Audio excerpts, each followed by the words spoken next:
We've always been a dual-income family, and Mom was always career-focused, David once told me. I had taken his word for it, assuming his mom, my mother-in-law, was not that interested in family matters. My name is Mary. I'm 42 and work part-time. 8 years ago, I married David, who is 4 years older than me. Unfortunately, we haven't been blessed with children. As David said, his mom was a career woman. She's the complete opposite of me. She decides and acts quickly. I'm the type who's often described as laid back, and I've always admired how efficiently she operates. At first, I thought she might be intimidating, but once we talked, I realized she might be tough in speech, but she's caring and always makes sound judgments. I've come to love her. My own mom passed away, so mother-in-law has always been my go-to person for advice. But David isn't fond of his strict mom and often clashes with her. Apparently, this has been a long-standing issue. He holds grudges about things she said or did that he didn't like. Listening to both sides, I believe mother-in-law is doing nothing wrong, but David seems to think as the eldest son, he should get special treatment. Yet mother-in-law treats David and his sister Betty the same way. She's fair to everyone. Betty appears to adore mother-in-law, so I think David is just being difficult. 2 years ago, mother-in-law retired. That year, my father-in-law passed away, and she seemed to lose her zest for life all at once. I want to travel with my husband after I retire, she used to say. That dream never came true. Our life started to change dramatically after that. Something's off with Mom lately, David mentioned. When I visited my in-laws, even I noticed that mother-in-law was not her usual self. She had started forgetting recent conversations and where she had placed things. A sense of dread crossed my mind. Still, David showed no compassion for his mom. Do you think she has dementia? Well, if that's the case, let's just put her in a facility. She had a job. She'll have money for it, he coldly said. I couldn't hold back my anger. She's your mother. Can't you be more considerate? But David just scoffed. You're practically brainwashed by Mom. David doesn't seem to like how fond I am of my mother-in-law. Why don't you, Mary, take care of it then? His words left me feeling hopeless, so I reach out to my sister-in-law, Betty. Betty is a busy mom of 2. Her eldest is in college, and her youngest is in middle school. She also works part-time. I don't contact her often because I know she's swamped, but she's someone I can rely on. As soon as I reach out to Betty, she offers to take my mother-in-law to the hospital right away. Don't worry about leaving it all to me. I'll handle it from here. She says this, but I'm worried about my mother-in-law too. So I decided to go to the hospital with her. After multiple visits and tests, my mother-in-law gets diagnosed with dementia. They say it's probably because she retired and then her lifestyle changed dramatically, especially after the loss of my father-in-law. She needs a significant level of care. We all gathered to talk about it, including David and Betty's husband. Surprisingly, David steps up. Why don't we move in together and take care of Mom? Betty has her hands full with the kids. We already live near my in-laws, so our life wouldn't change much if we moved in. In contrast, Betty's family would have to change school districts, which would be a big deal. So I prepare myself for caregiving. We now live together with my in-laws. My mother-in-law seems less energetic than before, but when I take her outside, her eyes light up, and she becomes more like her old self. She loves the outdoors, so it seems to lift her spirits. Thankfully, her dementia hasn't progressed much. On David's day off, I suggest going for a walk together. I'm tired from work. Why bother? The weather's nice. Why don't you go to the spa or something? David had said he would help, but in reality, I'm the one doing all the caregiving. What does he think he's doing? Still, the idea of going to the beach is a good one. I'll look for a place we can visit for the day. When I tell my mother-in-law, she's thrilled, so we drive to a nearby spa. We enjoy the spa and a meal, but when we get back, David is nowhere to be found. He didn't say anything about going anywhere. I call him concerned, but he doesn't answer. Instead, I get a text message. He says he'll be late because he's out drinking with friends. I had a bad feeling. Growing impatient with David's late return, I was about to go to bed when I heard a car pull up outside. Carefully peeking out of the upstairs window, I saw David getting out of an unfamiliar car. Quickly, I captured the moment with my phone's camera. It was too far to see clearly, but it seems like a woman was in the driver's seat. I couldn't really tell what was going on. But from that day, I decided to keep a close eye on David's activities. 3 months had passed since then. My mother-in-law's condition seemed a bit better than before. The doctor suggested that taking her outside and brain exercises might be helping her, yet they stressed that we needed to keep it up, as she wouldn't completely recover. Things had changed a bit since then. I started teaching her a bit of piano, and she began attending day services. She even made some new friends of her age, which seemed to be a good influence on her. Actually, when I first proposed the idea of her attending day services, David said something unbelievable. He was the one initially talking about putting her in a facility, but when it came to using day services, he said, "That will reduce our inheritance. Why can't you just take care of her at home, Mary?" David strongly opposed the idea, calling it a waste of money.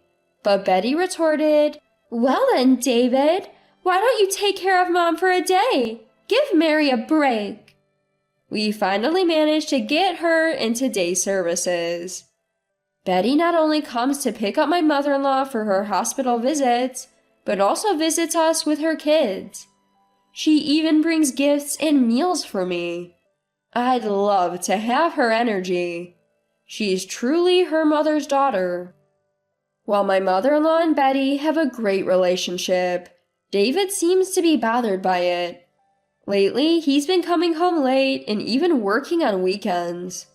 I tried to engage him in conversation about our day and ask him about his work to make him feel included at home. Despite this, he said condescendingly, "You wouldn't understand if I talked about work, right, Mary?" So, what am I supposed to do then? However, one day my concerns suddenly became irrelevant. What's with the luggage? Seeing David with a suitcase as he was about to leave in the morning, I couldn't help but ask. "Oh, I've got a business trip starting tonight. Lasts through the weekend. Got told out of the blue yesterday. It's really a hassle." With those words, what could I do but agree? Still, even as David says he's annoyed, he seems somewhat fidgety and happy. "How far are you going?" Where was it again? I was just told yesterday. I have to head to the office." David avoids my eyes as he speaks. "All right, take care then." I rush David out the door as we're running out of time and close the front door. Just as I start feeling suspicious, my mother-in-law calls out to me. "Good morning, Mary. About this. Wait, isn't this from the day spa we went to together?" What mother-in-law is holding is a partially cut out flyer from that spa. I think it's something we both received and then discarded because we didn't need it. Upon closer look, it's a clipped coupon. Mother-in-law and I exchange glances. Mother-in-law goes back to her room and shows me her diary. Ever since being diagnosed with dementia, she says she started keeping a journal. In it, there are entries that express suspicions about David's infidelity. Mother-in-law apologizes to me. I'm sorry for not saying anything. I couldn't tell whether what's written here is true. And before I knew it, it's come to this. I'm at a loss for words for a moment. The next words that come out are simply, I see. Mother-in-law's face looks like she's about to cry. That's when I put on a smile. Thank you. Now I can be sure. Mother-in-law's expression changes completely. I tell her that I, too, had suspicions about David's fidelity, but couldn't bring it up for fear of making her sad. Today, mother-in-law seems to be in good spirits, almost as if she doesn't suffer from dementia. I'm now certain about David's infidelity, but want proper evidence. When mother-in-law asks what I want to do, I am able to clearly say that I want a divorce. Upon hearing this, mother-in-law starts making a phone call. About an hour later, the doorbell rings.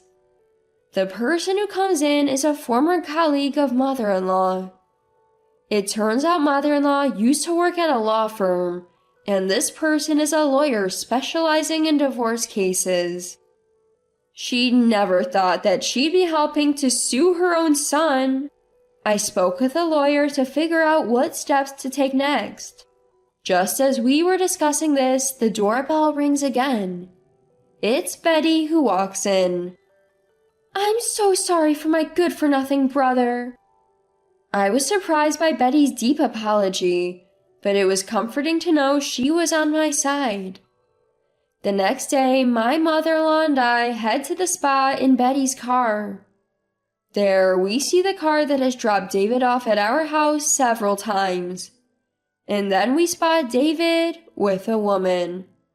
I took photos with my camera and noticed something shocking. The woman was holding a small boy. My heart was pounding.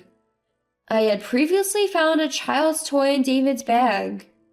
When I asked, he said he might have gotten it while dining out with a colleague's family, and that he would return it. At the time, I took his word for it, but now I wonder if the toy belonged to this child. We gathered the evidence and went back home. I decided to go through with the divorce and set the plan in motion. First, I called the moving company. I consulted with you yesterday. Can we move out immediately? The company checks and says, yes, we can. My mother-in-law and I quickly pack our essentials, and I call another service. Within an hour, the movers arrive and quickly load up our belongings. We leave our stuff at Betty's place, and she helps us rent a monthly apartment. Betty's husband works in real estate, so he found us a place quickly. I still have one more thing to take care of. As the movers leave, another service arrives. Is it okay to change the locks? Yes. My mother and I nod, and the work begins. Now David can't enter this house anymore. Since the person is under my mother-in-law's name, we don't need David's permission for anything. The next morning, I head to the detective's office early. As unbelievable as it may seem, I have to confirm this. If there's a secret child, the investigation will reveal it. I believe a wife has the right to know about her husband's situation, and so I reviewed the investigation result. Of course, just as I suspected. I was shocked. My husband David had a secret child. The child I saw yesterday must be David's. Cheating on me, having a child, and secretly acknowledging paternity? That's despicable. I'm done having feelings for David. I'm going to get him back good. That night, I received a call from David. Hey, I can't unlock the door. What's going on? Open the door, will ya? What? I changed the locks, so obviously your keys won't work. You changed the locks? Why? You don't live here anymore. Also, we've moved. What? David's voice was panicky.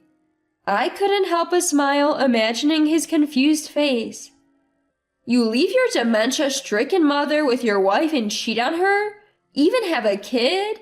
Then lie about going on a business trip when you're actually at a spa? And choose a hotel that your wife and mother have stayed at? What's wrong with you? Did you see a coupon for it at home?